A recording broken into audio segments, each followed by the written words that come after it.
How we doing, guys? Welcome to DT's Daily. Now, on today's show, we're going to be talking about Spurs because Harry Kane is a doubt for the North London derby this weekend. We're also going to be taking a look at Tuesday night's Champions League matches. And the last piece of news involves Arsenal because Thomas Partey could well be available for the game against Spurs on Sunday. I represent my fucking self. How we doing, guys? Welcome to DT's Daily. That's right.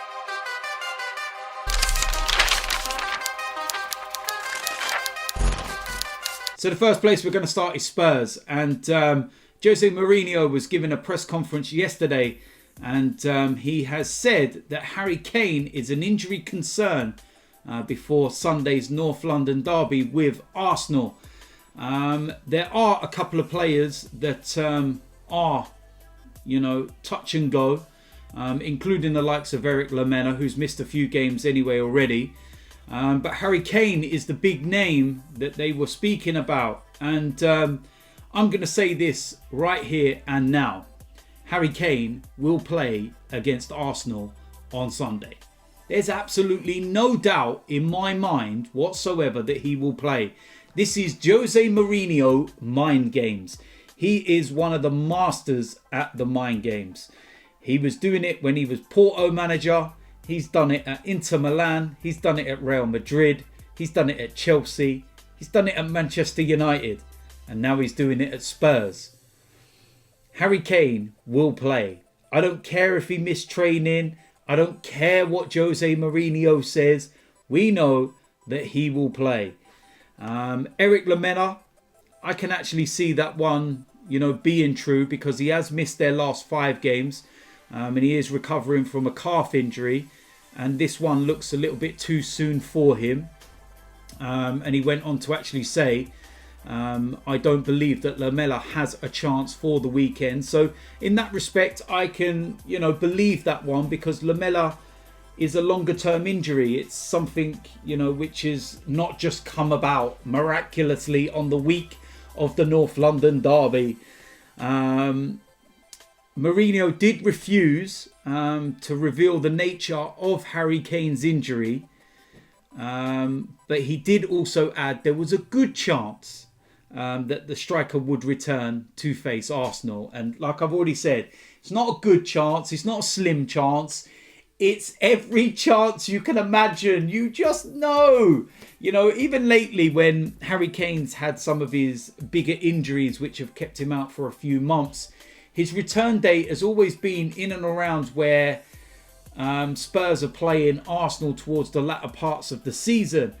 And you look at it and you're like, you just know he's going to be fit, available and ready to play against Arsenal. It's just always happens. I don't know what it is. Some will say it's because he likes scoring against Arsenal.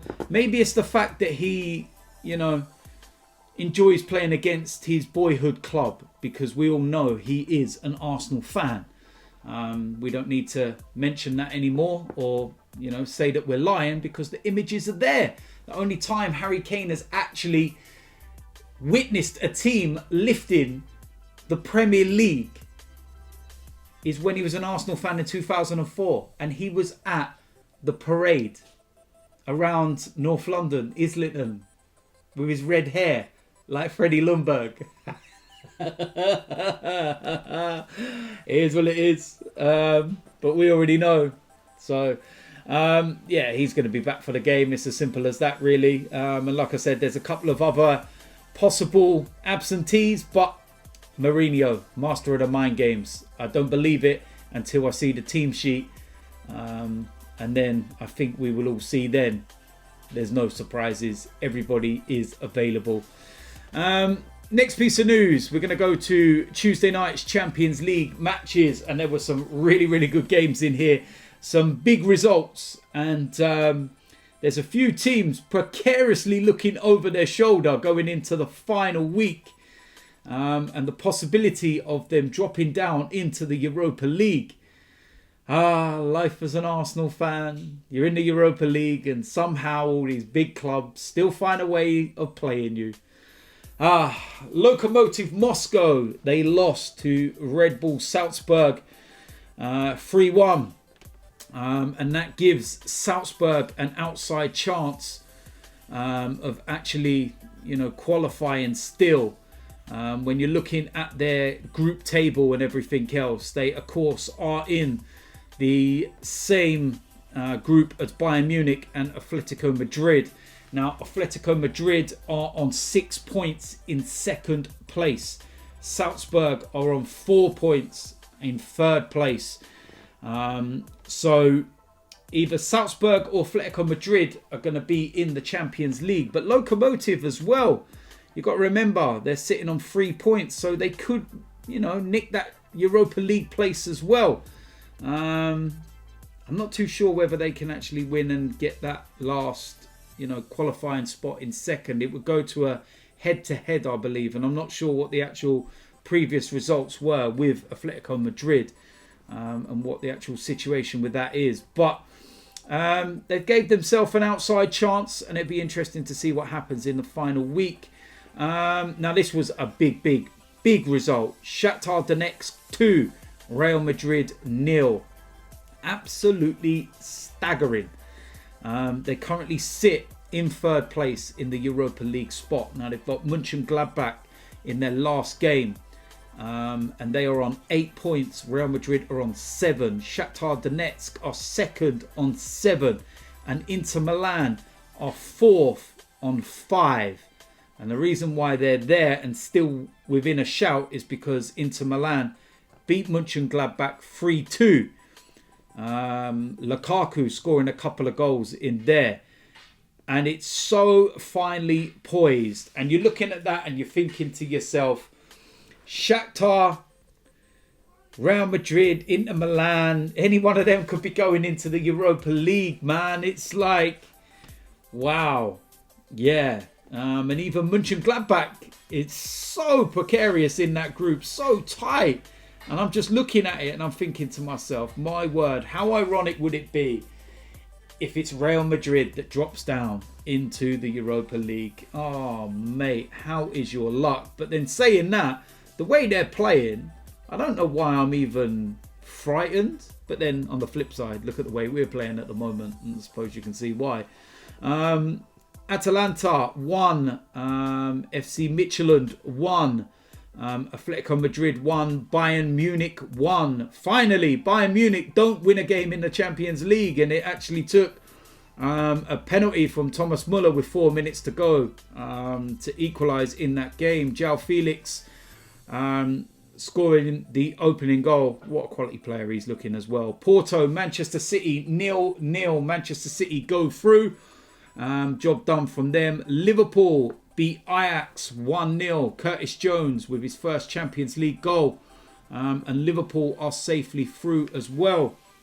And when you look at their group, again, this is another one where you could have a team dropping down into the Europa League like Ajax, because they're currently third behind Atalanta, who sit in second on 8 points. Midtjylland, they are gone on 1 point. So you could end up with Ajax dropping down into the Europa League also.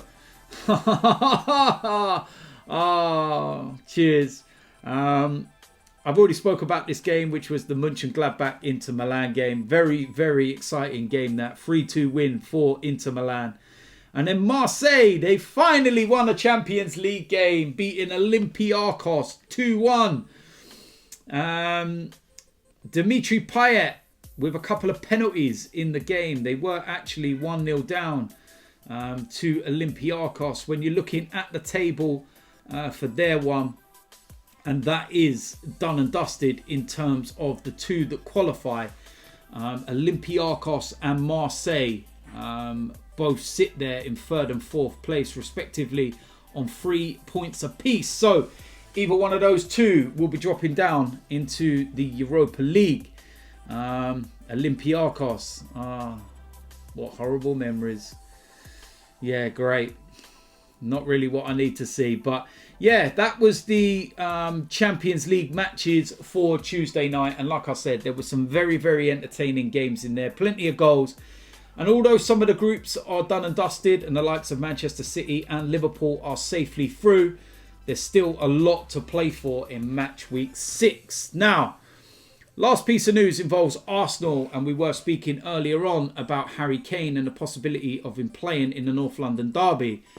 Well, there's a slight possibility that Thomas Partey could be playing in the North London derby. Now, from what we've heard over the last few days, Thomas Partey's injury is worse than first feared, and he's going to be out for the remainder of December, maybe towards the latter part if we're lucky, but you know, around about January.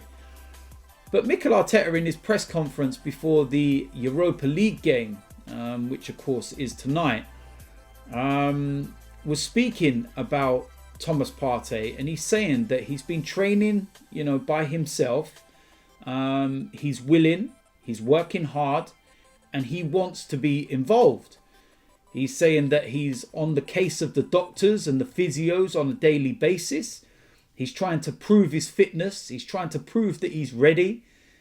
And he wants to be involved. And he said that they need to, you know, give him a scan first this week just to see the extent of the injury and where it is and how well it's, you know, repaired and everything else. Because what you don't want is to risk playing him in this game and then it goes and, you know, he's out for 6 to 8 weeks or whatever it might be. You know, it's not worth the risk, despite the fact that it is Spurs and having Thomas Partey available would be unreal. But it's just not worth the risk if there's a chance of him breaking down and it getting worse. But he says that they're going to have that scan and they're going to see where it is from there. And then they're going to look to integrate him into a couple of training sessions. And then they're going to monitor him, see how he gets on in those training sessions. And if all is good, he could well be in the squad for the game. Maybe not start, I don't know. But it's a lot better news than what it was a few days ago when we're thinking the end of December, January time.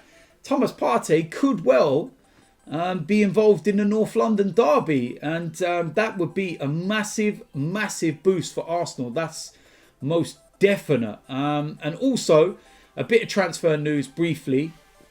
We've all been hearing that Arsenal are after the creative player and everything else, but there's also the talk of a right-sided centre-back, and the name that's being mentioned more than most at the moment is Ibrahima Konate. Now, for all of you that don't know who he is the defensive partner of Dayot Upamecano at RB Leipzig. Now, a couple of years ago, I'd done a video on Konate and talking about him being a potential signing for Arsenal because he is an absolute machine. I know that Dayot Upamecano gets all the attention and you can see why. He's a quality centre-back. But there's a lot of people within football, and especially, you know, close to Leipzig, that believe that he's, you know, got a higher ceiling, that he's actually better than Upamecano. He has had a few injuries and he won't come cheap. It's probably 40 to 50 million pound, and I'm not too sure whether Arsenal would be going out and paying that kind of money. But given that, I don't know, man. It's definitely one to keep an eye on. It's definitely one that we could well, you know, go in and try and make happen. But I got a feeling that Liverpool are going to go for Upamecano. And the one thing that Leipzig will not want is to lose both players in January. I think they could lose one, but not both. So this means that if Arsenal are serious, go in and get the job done before Liverpool make their move, because they definitely have to make a move for a centre-back given their issues and the season-ending injuries that they've had to the likes of Virgil van Dijk. So yeah, that's a very interesting one, and we will keep an eye on that when the window opens in January. So there we go. That is it for today's DT's Daily. As usual, let me know in the comments section what you think about today's topics. In a few hours' time, I'm going to be going live for a preview and predicted lineup to tonight's game in the Europa League against Rapid Vienna. And then we can all start to look forward to the Spurs game on Sunday. And despite our form and everything else in the Premier League, yeah, I am looking forward to it. But we'll talk about that another time. If you're new around here, hit the subscribe button, smash a like on this video, and I'll see you lot soon. I'm out of here.